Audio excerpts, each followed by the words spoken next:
Hey guys, welcome to today's video. We're going to be breaking down the Bills versus Chiefs game. Crazy game. Before we get started though, please drop a quick like and a sub on today's video. With that said, let's dive right into the video, and I hope you enjoy.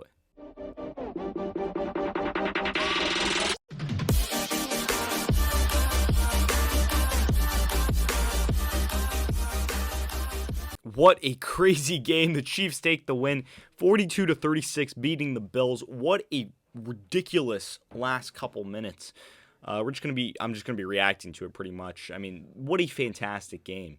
At the end of the day, this is what playoff football is all about. Down to the wire, last possession, overtime, clutch, crazy. And it looked like the Chiefs, through the third quarter, looked like they had it. I mean, it wasn't necessarily under control, but they went up 23-13 at one point, I think, or 23 to something at one point.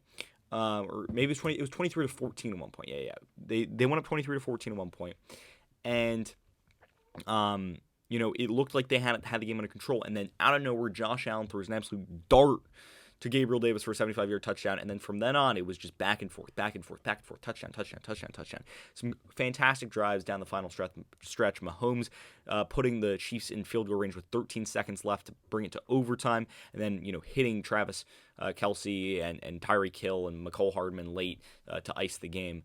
Just a fantastic game. Let's start from the Chiefs' perspective. I mean, Mahomes played an elite football game. 33 for 44, 75% completion percentage, 378 yards through the air, 3 touchdowns, had a touchdown on the ground, 7 carries for 69 yards, and both quarterbacks led their team in rushing yards. And this is going to be the Chiefs' 4th straight AFC Championship game that they're going to at home, which is the first team ever to do that. The Bills lose once again in the playoffs against the Chiefs at Arrowhead.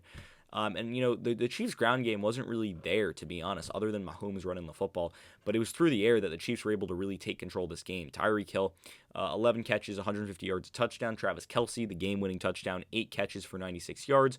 Jerick McKinnon out of the backfield. Byron Pringle had a big catch down the stretch. McCole Hardman had a big catch.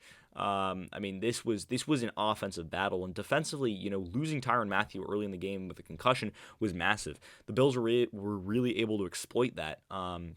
Really utilizing the middle of the field in the passing game, especially. I mean, you look at Gabriel Davis, what he was able to do, and we'll turn and look at the Bills now. Bills, Josh Allen had a fantastic game, 27 for 37, 329 yards, 4 touchdowns, all of them to Gabriel Davis. Once again, Allen led the charge on the ground for the Bills, and that's the problem with the Bills team. They don't have a ground game. They do not, especially in the playoffs, unless it's Josh Allen. So with that said, that's going to be something that they're going to need to look at moving forward. It's going to be something that they're going to need to improve, and I thought that that's something that they were going to improve last offseason, getting a true running back and getting a real ground game. But I mean, through the air, Gabriel Davis is what led the charge. 8 catches for 201 yards, 4 touchdowns. A crazy game for him. That's a career night for him. And if he can continue doing that, the Bills might have found their legit number 2 receiver. Stephon Diggs was really kept under check though. 3 catches for 7 yards. The Chiefs defense did a really good job forcing Josh Allen to throw to other people, but Gabriel Davis really exposed them. Cole Beasley, quiet game, 6 catches for 60 yards. Defensively for the Bills too, it's really hard for them. To stack up against that Chiefs team just because their secondary, is banged up, especially without Tre'Davious White at this point in the season. But, their linebackers did well. Tremaine Edmonds and Matt Milano had strong games.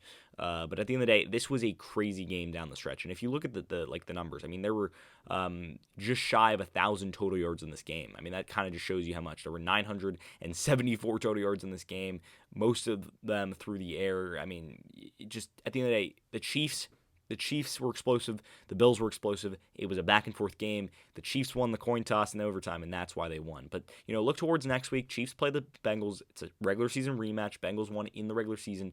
But I think the Chiefs, at home, they have a really good opportunity to get back to the Super Bowl for another season. After beating this Bills team. And, the Bills look towards next season. They're going to have to improve the offensive side of the football, especially the run game, and maybe, work on the defense a little bit. This was, the league's best defense, but they can definitely get a little bit more depth. Obviously, losing Tremaine Edmonds not Tremaine Edmonds, but Tre'Davious White halfway through the season didn't help with any of that. So maybe adding a little bit of depth to the Bills defense, adding a real running game to the Bills offense. And then for the Chiefs, you look towards the Bengals next week, you're going to have to figure out a way defensively to not give up 36 points again, because the Bengals are just as explosive as the Bills. They're a team that can put up a lot of points, and they've got a better running game with Joe Mixon back there. So it's going to be a very fun matchup in the AFC Championship game, Chiefs versus Bengals. But, after 4 quarters and overtime, Chiefs come out of Arrowhead winning 42-36 against the Bills. And with that said, that's pretty much going to end the video for today. Did you agree with my analysis? Why or why not? Leave your comments and thoughts in the comment section down below. I'd love to hear what you guys have to say. Also, if you're new around here, please drop a like and a sub on today's video. I'd really appreciate that. And with that said, I hope you enjoyed the video. And until next time, see ya.